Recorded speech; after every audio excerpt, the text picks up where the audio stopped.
Chaim.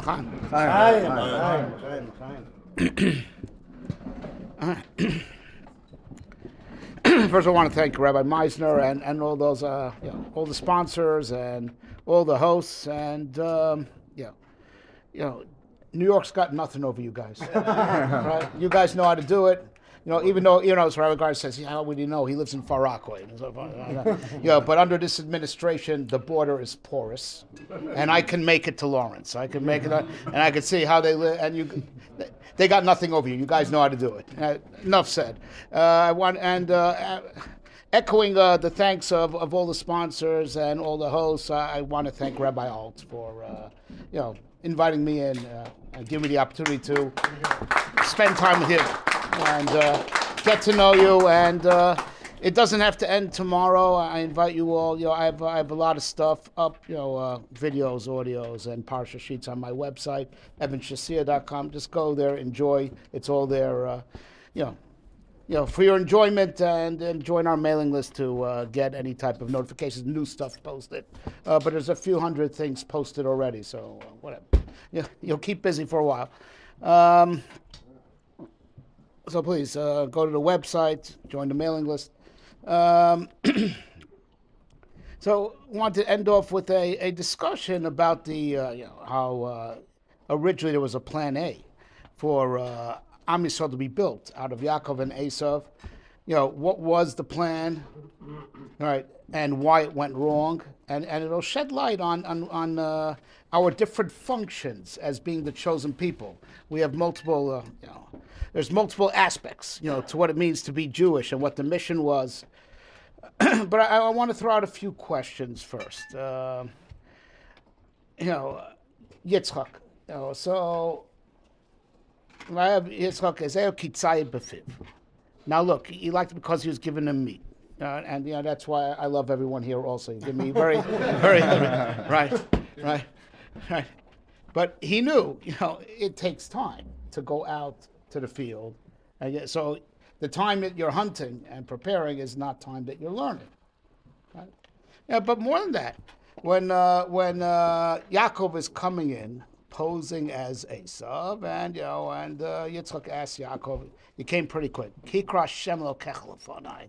Hashem, your God. You maybe find the hunt really quickly, and so Yitzchak says, wait a minute, this is suspicious. Got to feel you, right?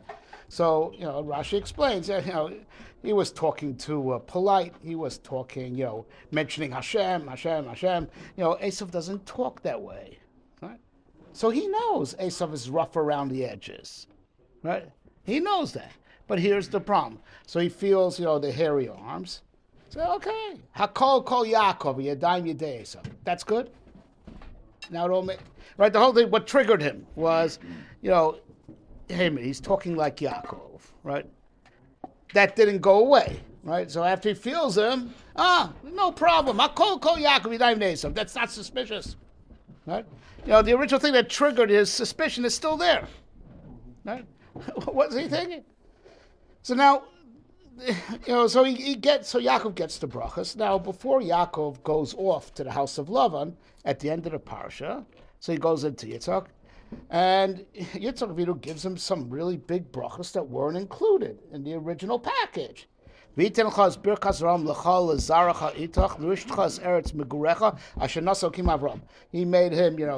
gave him the brachas of Avram Avinu, and he gave him the blessing. Now the land of Israel belongs to you. Why was that omitted from the first set of brachas? Right? And so the brachas were in two parts. There's what he, as it were, stole, so to speak. And then there was these brachas that seemingly were always intended for him. It wasn't part of that package that was meant for Eisov. So we go to the beginning of the parsha. V'yodo ochezes ba'akev Eisov. Right, his hand is holding onto it. So Rashi said something very peculiar.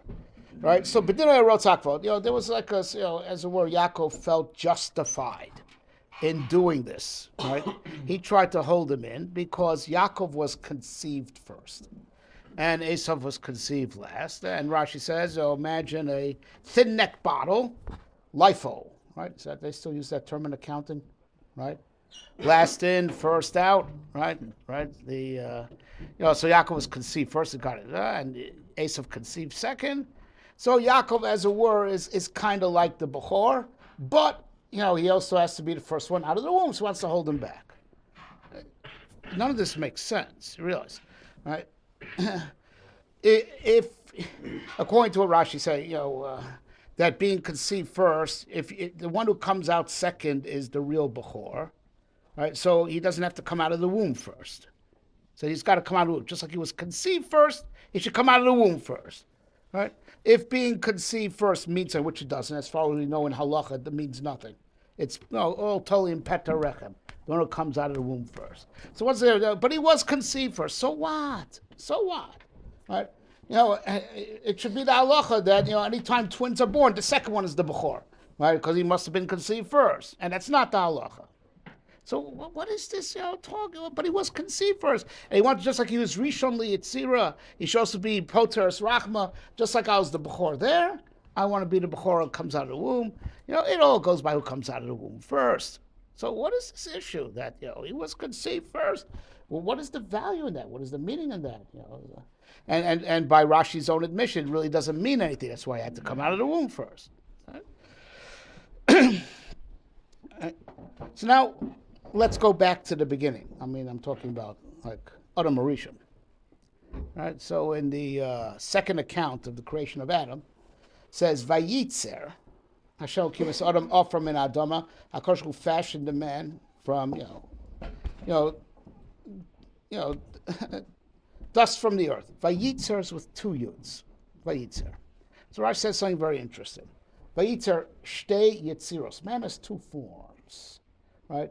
Yitzira b'olam hazeh, a form for this world, and yitzira l'tchias hamesim l'asilavu, right? And another form for for the future, for the world post-resurrection, right? We're carrying two forms. There's a two-ness to man. One for this world, one for the next. Which you would have thought, you're first, with the form in this world, you do some mitzvahs, right, and you cash it in at the end of time to get your form. But no, it's not that way. Created with two forms from the get-go. Right? Which, first of all, that means something amazing, right? That if a person has given up on making it to Olam Haba, God forbid, right? Given up, I'll just enjoy this world. I'll take a minimal portion there. That's subhuman. It's only half of the story of humanity, right? But the truth is, it's not just half of the story. It's really the whole end goal. Right, the Rebbe Shem wants you to make it to Olam Haba, but it's an amazing thing. That means make it to Olam Haba is already built in. Right? We have two forms. We have the form that's currently actual, right, for this world, and we have another form that we have to actualize. It's in potential. Right? We have to actualize. We're born with that potential. It has to be actualized, and it becomes actual post-resurrection when we go to Olam Haba. So now, why two forms? Right? Because the physics of this world are very different than the physics of the next world. Right? The physics of this world is that we have all the laws of biology, chemistry, and physics that we know to facilitate programming for a world where good and evil coexist. And that's why we have the laws of nature that we have. This is the programming for a world where the Tov and Ra are going to coexist. And we need a form to match the physics of this world. And we're going to explain that a little bit more in just a second. Right? Then we have, a whole different form for Olam Haba. We can't go there with this current form, right? Because Olam Haba, besides being, forever, right? So you need a form that lasts forever. But there's a different programming over there. That is a world that's kulo tov. And that's why all, as it were, the laws of nature of that world are totally different. We need a form that could endure there. This form that we have now wouldn't make it over there. Wouldn't have a place over there. The whole, the Rambam deals with this in his famous Igeres Tchias HaMesim, arguing how we can't have a body as we know it in the next world, in Olam Haba, because most of the body as we know it is just, we have the organs we have just to survive, in a world where you have to eat, drink, excrete, right? And none of that applies in Olam Haba, right? So, you're going to have a stomach and you don't eat. For what purpose, right? Right? You're going to have, intestines, they don't excrete. For what purpose? You're going to have lungs and you don't smoke. For what purpose, right? Right? So it can't be. We do not have, this form that we currently know, which is all geared for survival in this world. We can't. We need. But the Rebbe Shalom didn't create us for this world. That's not why we were not created for the sake of this world. We were created for the next world. So it comes out the next world is the goal. This world is the means to get to the goal. Right? So what's that? That's called Sof Maisa b'machshava tchila. Right? Our end goal, Hashem created man to make it to Olam Haba. And that's why it's part of the very definition of being human. And that's why you have already in potential your Olam Haba form, because that's the whole purpose why you were created. He wouldn't have created you otherwise. He created us to make it to Olam Haba. So of course we have that form, because that's the meaning of being human. This is the creature that's going to make it to Olam Haba. So we have the form of Olam Haba already in potential form. Has to be actualized. So that's the primary objective. That's Sof Maisa, that's Machshava Tchila, right? But, so the Machshava Tchila comes out at the end, right? And we have the means to get there, and that's our life in this world. So that's Tchila Samaisa, but it's not the Reishis HaMachshava, right? And that's the human condition, two forms, right? The ultimate form, which is the end goal, which is the first in thought, and then there's the form of of earning it, right? And the main way that we earn it, right, is by facing off with all the evil in this world, facing off and defeating it. And when we do that, when we accomplish that mission, that is the power that actualizes, right? That actualizes the form that goes actual in Olam Haba. So now, the mitzvahs are called in Zohar and in Kisveri mechatztei chakla, right? It's called to reap the field, not to fix the field, to reap the field, right? Olam hazeh, relative to Olam Haba, is like a field, right? Over here, you plant. We're planting here, right? And it's building up potential. And of course, planting involves a lot of getting rid of the impurity, getting rid of the weeds, getting rid of all the bugs, right? And that's the mitzvahs that we do. It weeds out all the impurities, right? And of course, it's it plants seeds. Like the mitzvah do are like seeds planted that blossom in Olam Haba. It's where everything that's done over here, it all goes actual over there. So this world is like a big field, right? Now, who's into fields? Yitzchak. Vayetze Yitzchak lasuach basodeh, right? Yitzchak karol sodeh, right? Yitzchak called, the Temple Mount a field, right? Avram called it a mountain. Yitzchak called it a field, right? Yitzchak's midah of gvura, right, of might, which is the number one midah needed in avoda, in like in work, in the literal sense, and in divine service, because you have to overcome your yetzer hara. You have to overcome, your bad midas and fix them. It takes a lot of gevura, right?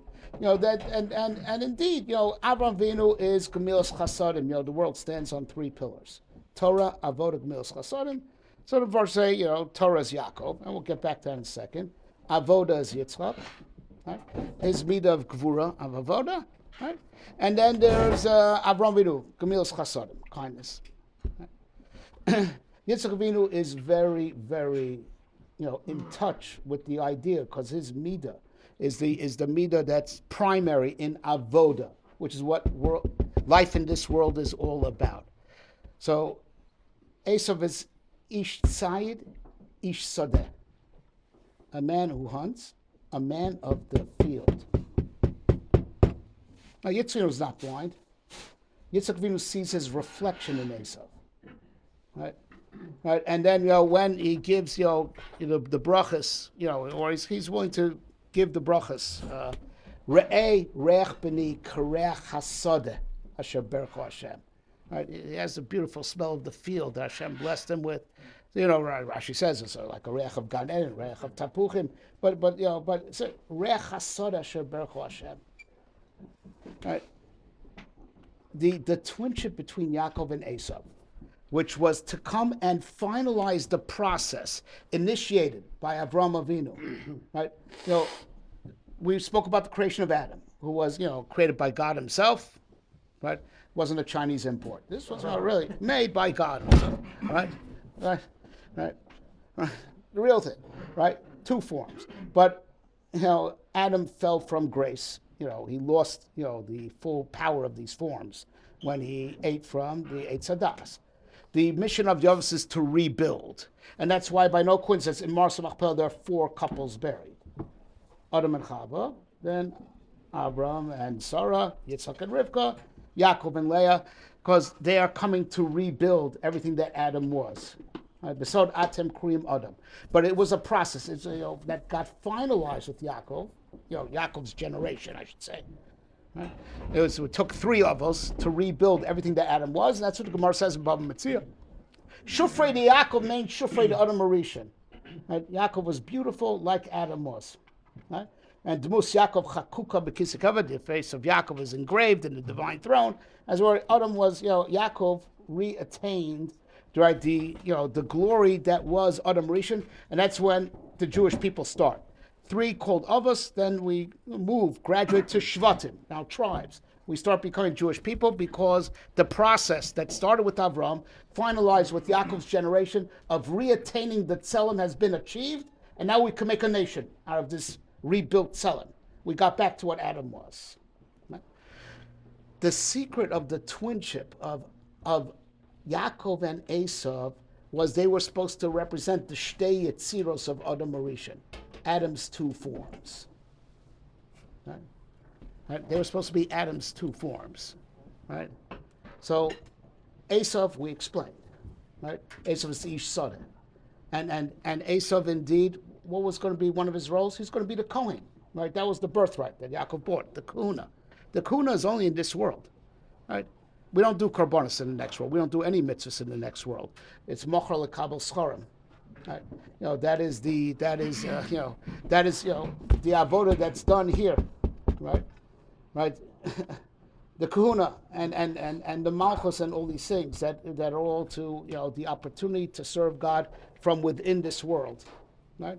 And Reb Tzadok points out, in avoda, whether it's the korbanos that has to be done in the Beis HaMikdash, or tefillah, which is instead of korbanos, there is one halacha that's doraisa about tefillah, one halacha alone. Everything else was rabbinic, There's just the din doraisa, you got it down, but there is one thing that seems from the Rambam to be doraisa about tefillah, to face wherever the Beis HaMikdash is. Right? So even when you said back in the days, you daven freestyle, it's not market, right? But it seems in the Rambam, the Sefer HaMitzvahs, that is the one thing that's doraisa.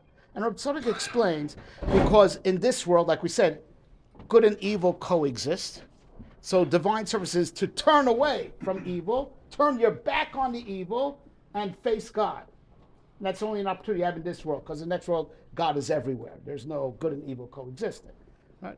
That's the avoda in the Mikdash, and then it has to be poineh, right? Turn towards the Mikdash. Right? And that's called the field. This is the place to do the avoda, to do the work, to do the mitzvahs. And that's the koach of Eisov. Eisov is the Bechor of Olam Hazeh, the one who comes out of the womb first, is the Bechor of Olam Hazeh, the one born into this world first. Right, the one who's born into the world first. And that was Eisov's role. And that is an extension directly of the Midah of Yitzchak. He is not bothered by the fact that Eisov's spending his time in the field. Yitzchak does that also. He is not bothered that Eisov's a little bit rough, because our whole avodah in this world is to actually confront the evil, have a little bit of a connection to it for the purpose of knocking it out cold. The Ramchal says in his Sefer Derech Eitz Chaim, right? Angels don't have free will, right? Man does. He said, why don't angels have free will? Why did God deny them that privilege? It's because there's no purpose. right? Because an angel is stuck in its level. What would it do with free will? No concern. Man needs free will because man has to face off against evil. And this is like a common mistake. People don't realize. People think that free will is the ability to err and to make mistakes. That's nonsense.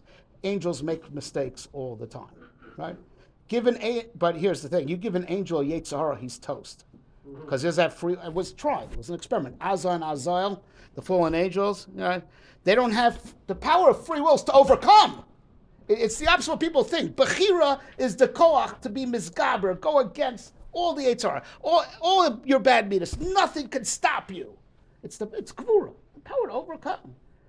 So we have the koach of Bechira, right? Yes. Okay. Right. So we have the koach of Bechira because we're meant to face off with the evil. Right. Right. We're meant to face off. So if Eisov gets his hands dirty a little bit, that's life in this world. But he's got the might to overcome ultimately. Right. And this is indeed an extension of Yitzchak Avinu's own nida, Yitzchak Avinu's contribution, right, to the binyan, to rebuilding the tzelem, right, to the ability to cope with the sudden, right. But what's Yaakov's mission? Yaakov was formed first.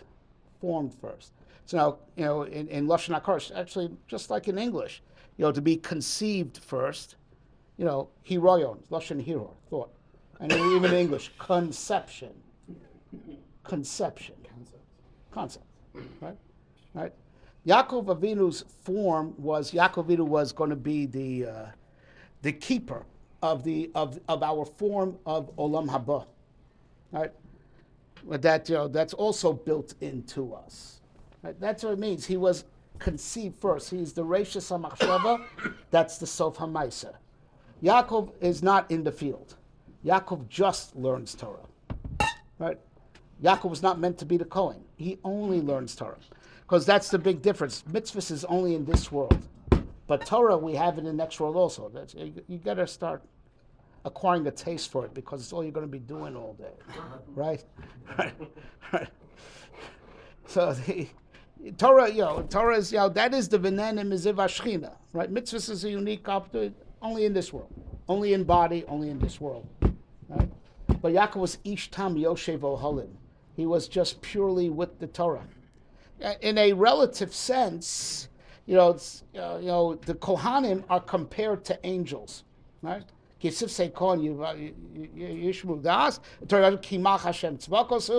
They're compared to angels. The Talmud Chacham, who's just engaged, is compared to God Himself. It says, Es Hashem Elokecha Tira. Rishon ben Menashe, every S used to darshan a ribui. Came and Shigila, Es Hashem Elokecha Tira, Pirish. Right? He held back. What can you include beyond God Himself, fearing God? Until Rabbi Akiva came and said, Es lo Rabbos Talmidei Chachamim. Right? The Talmud Chacham who's Dovik in Torah, right? It just clings to Torah, right? He is clinging to God. God's wisdom, God's will. It's to cling to God. It's like being in Olam Haba in your own lifetime, right? And this is important. You have to understand we are a very unique people, right? All other nations at best have roots. They've got strong roots, and which we do have also. We have the Avos. We don't just have strong roots in our past. We have an anchor to our future. Everyone talks, a nation has a destiny. No, we really do. We're different. We really do. We are really anchored into the destiny of Kol Yisrael Shem Chelek Lo Haba. And we draw strength from that. And that's part of the secret of Bikesh Yaakov Gala STEAK. We are anchored to our future. It's built into us. Right? It's the potential that we're seeking to actualize. And Yaakov was supposed to be the keeper of that. Right? Except that Yaakov already in the womb had a feeling Eisov is not going to do his part of the job, of the workload. Right? So he says, I am now the Bechor of Olam Haba, right? I am the keeper of the Yitzira Olam Haba. But Eisov is going to screw up in being the Yitzira Olam Hazeh, so he wants to be Poter Rachma, just like he was recently Yitzira, to be the Bechor on both aspects. Right? So now, I should speak a little bit more. That whereas the Bechorah that Eisov got is totally in Peter Rechem. Whoever comes into this world first, the Bechorah of Yaakov is belongs to all Israel evenly. And that's what, the Rebbe Shem says when he sends Moshe to Paro. Tell him, B'ni B'chori Yisrael. Right? Bereshis, first, B'shvil Yisrael Shnikru Reshis. And what else do we darshan? B'shvil HaTorah Shnikru Reshis. We being the nation of Torah, that's our anchor to Olam Haba. And as far as that, which the form that Yaakov was supposed to be the guardian of, right? All Jews are equal. We're all equally called God's firstborn. Is first in thought. We all have the Kol Yisrael Shem Chelkom Ba. We all have that, potential form. We're not all created equal, I should say. Right. Yeah, probably say no, because it goes together. Now, great, as far as the form in this world, some people have more mitzvahs, some people have less mitzvahs. Kohanim have more responsibilities than non-Kohanim, which originally was all totally in Bechorah. The Bechorim would have been the Kohanim, right? But everyone, as everyone participates in their workload, whatever mitzvahs they are obligated in. But Kol Yisrael Shem Chelkom Haba, and Keser Torah Munach Lakol, right? Crown of Torah anyone could have. So the form that Yaakov was the guardian of is for all Jews equally. We're the nation of Olam Haba, that are anchored to Olam Haba, and it's just an issue, built-in potential that just needs to be actualized. And then Eisov is the Bechor of Avoda, right? Avoda Basoda. The Soda is this Olam Hazeh, right? Olam Haba is where we reap, right? Yes. Was it a failure because Eisov didn't fulfill his role? Did his parents fail him? Or what was the? I can't tell you, but I could tell you why Yitzchak never wanted to give up hope on him until it was brought to his attention that there's no hope, because Eisov, was a reflection of what Yitzchak's contribution to the Jewish construct is, right? Now Eisov, obviously started off very holy. We mentioned this today. That's why his head, which is in Marsa Machpelah, right? So the partnership, so now understanding the nature of the partnership.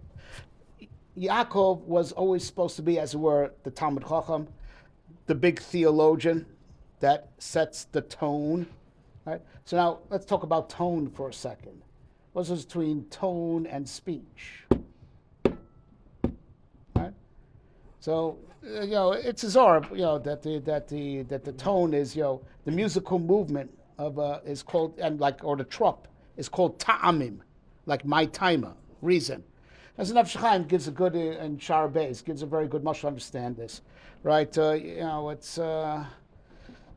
3 a.m., someone knocks on your door, right? And says, I got to catch a flight.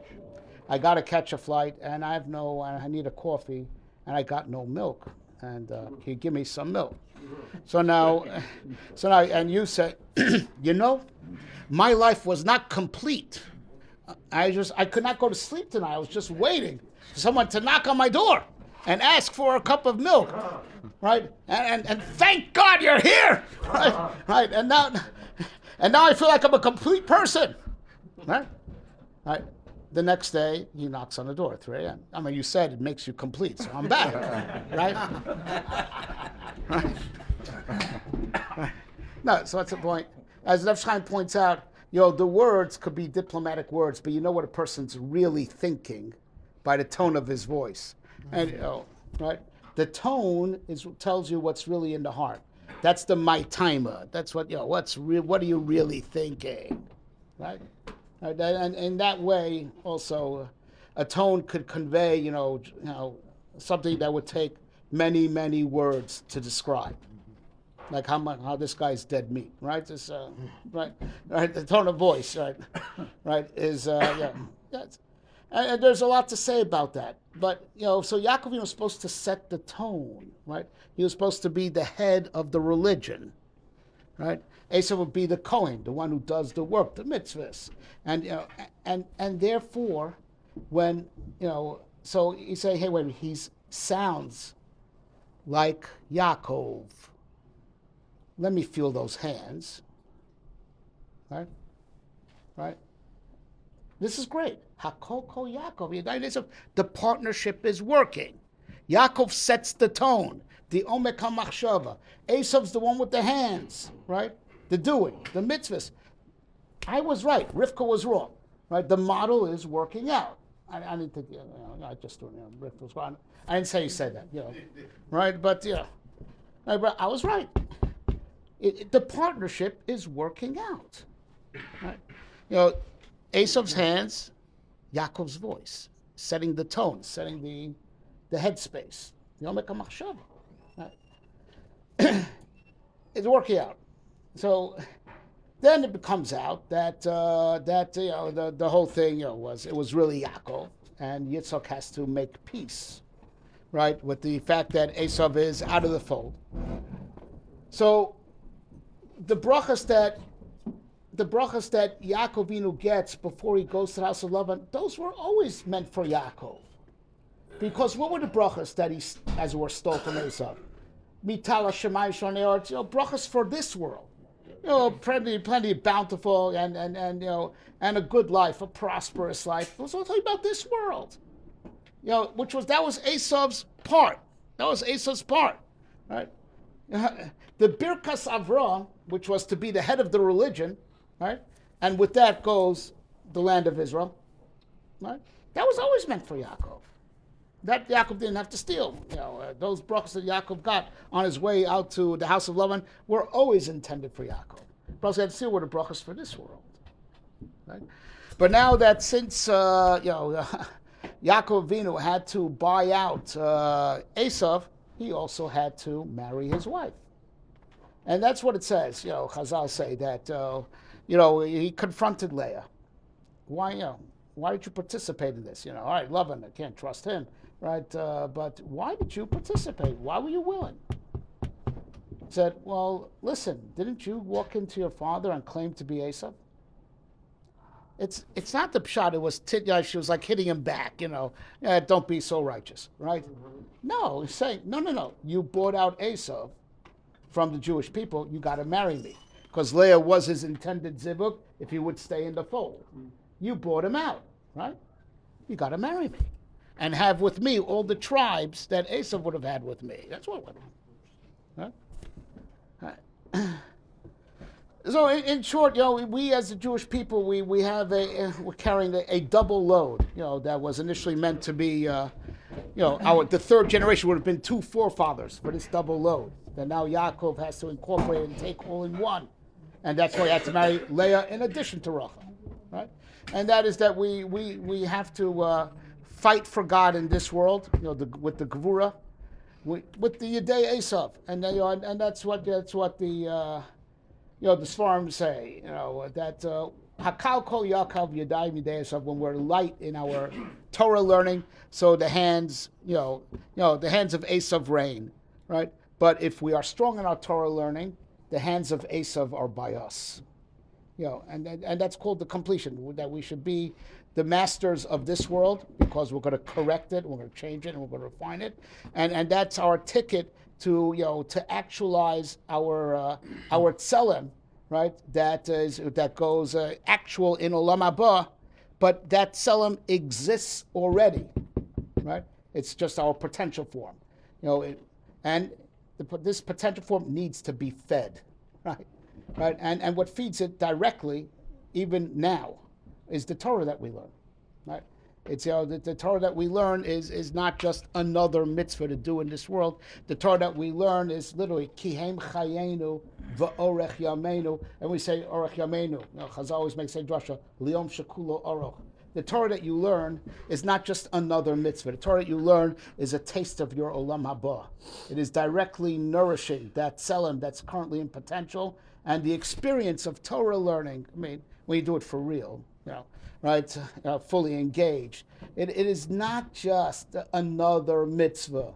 It is to experience olam haba in your own lifetime, right? And a person at the time that he's learning Torah has a special divine protection on him. He is directly clinging to God. So, you guys, we got to do. We had great stuff here to nourish our form in this world.